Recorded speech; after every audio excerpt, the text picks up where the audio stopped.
Hey TGIF, thanks for joining me on Fridays with Flora today, and we're going to get our carbs on a little bit. We're going to make some pasta puttanesca, which is a quick weeknight meal you can make. It's a dish that's a little spicy and kind of salty on the briny side with Kalamata olives and capers and some chili peppers. So it's great comfort food, and it actually comes from Naples, which is where my mom was born. So join me in the kitchen. We'll get our carbs and our spice on today. So for this puttanesca, we're going to start with olive oil. We're going to need about 2 tablespoons.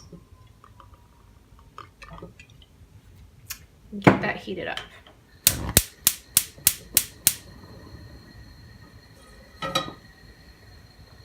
You're on a medium-high heat. All right, I'm going to take down the temp a little bit. This is an aggressive burner.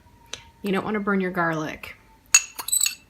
You've got some minced garlic and about 2 to 3 cloves. I go to 3 because, well, you know, I'm Italian and we like garlic. We're also going to add about 2 ounces of finely chopped anchovies, chopped basil, about 10 to 12 large leaves,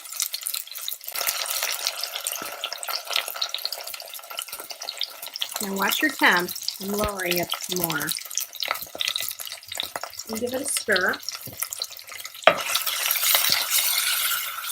So if your burner's aggressive, this is really low. You want to gently fry your garlic and you don't want to burn it.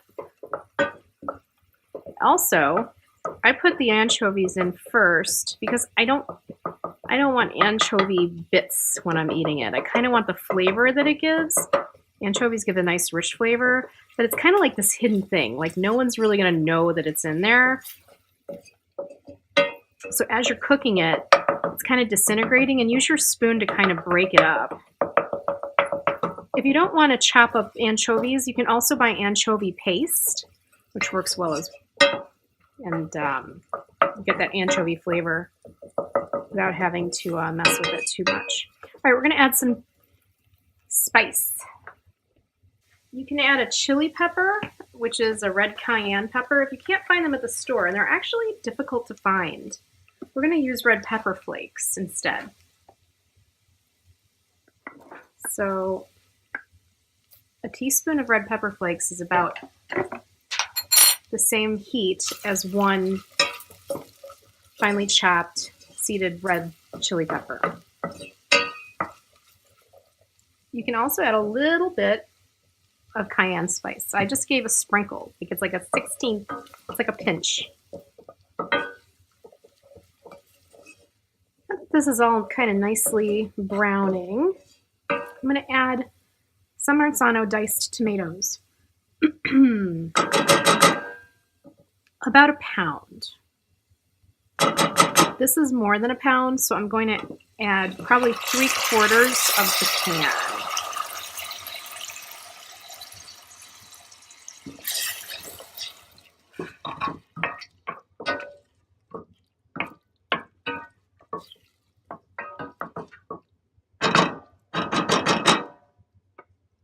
A little bit more.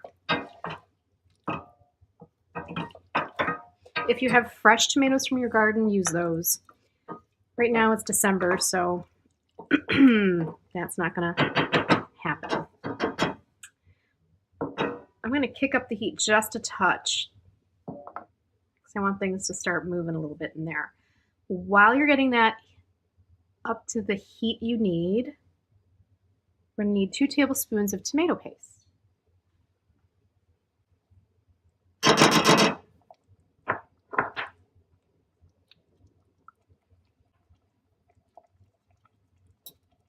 Now, if you're like me, I always feel really bad when I still have tomato paste in the can.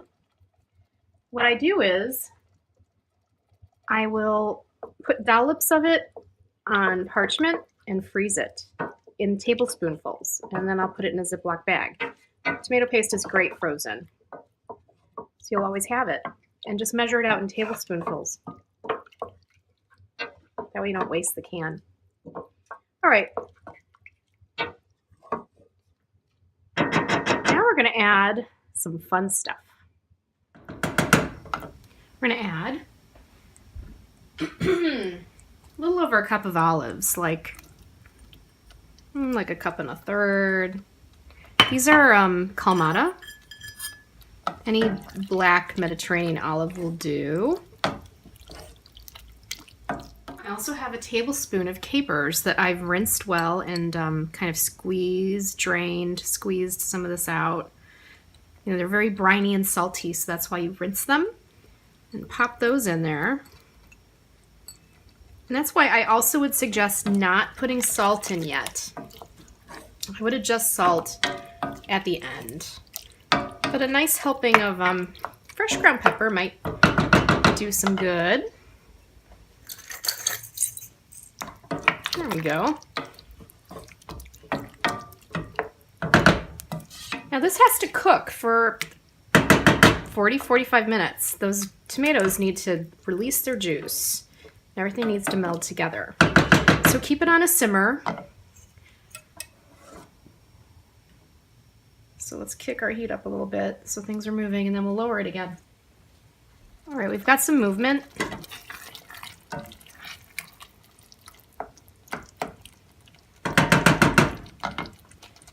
I also tasted a little bit just to get my sense of heat. We got enough heat there. I don't want much more. So we brought this to low. Now, if your tomatoes are thick, which actually I think they are, I'm going to add a little bit of water. This is about a quarter or a third a cup of water.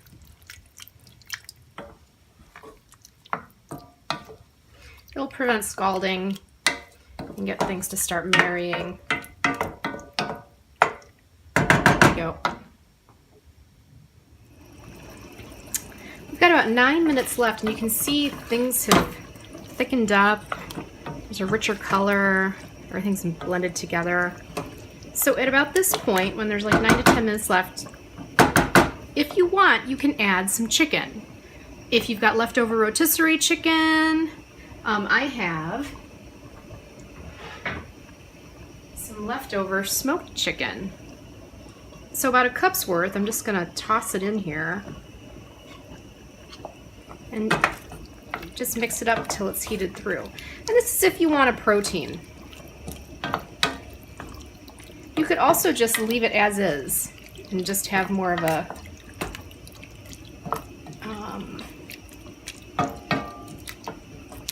simpler tomato puttanesca. I've also got bucatini cooking according to packaging directions on the other burner. All right, I turned this off because we're at 45 minutes and it's nice and thick, and oh, that's my pasta. I gotta go drain it, but this is ready. We're gonna toss it with some pasta and have some Parmesan cheese. All right, I've got hot bucatini on the stove. Cooked al dente.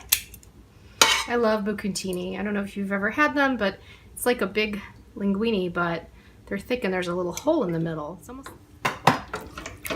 And my mother likes to always throw a little bit of the sauce in with the pasta, but also saving a little bit to put on top. This prevents the pasta from sticking too much while you serve it up.